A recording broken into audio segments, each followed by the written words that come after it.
नमस्कार सर्वांना.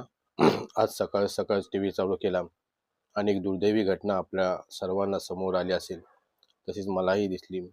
कारण महाराष्ट्राचे उपमुख्यमंत्री आणि अर्थमंत्री अजितदादा पवार यांचा विमान अपघातात दुर्दैवी मृत्यू झालेला आहे.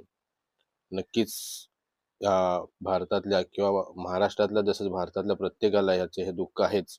कारण एक चांगला कार्यकर्ता तसंच एक नेता या महाराष्ट्रातला निघून गेलेला आहे.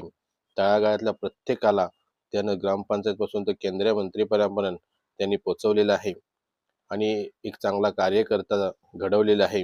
कारण राजकारण म्हटलं की राजकारणात विरोध असतात, आरोप असतात, प्रत्यारोप असतात. तसेच अजितदादा पवारांवरती पण खूप खूप आरोप झाले, प्रत्यारोप झाले.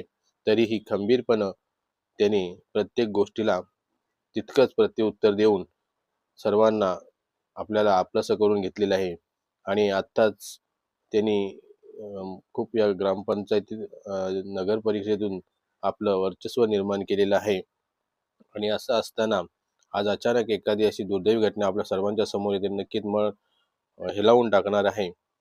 कारण एक असा अचानक अपघात घडतो आणि त्यातून आपला चांगला कार्यकर्ता नेता निघून जातो, याची प्रत्येकाला दुःख आहेच. तरी ह्या नेत्याला मन सुन्न होतंय बोलताना, तरी प्रत्येकाला त्याचं दुःख आहे. तरी ह्या आपल्या लाडक्या नेत्याला भावपूर्ण श्रद्धांजली. धन्यवाद.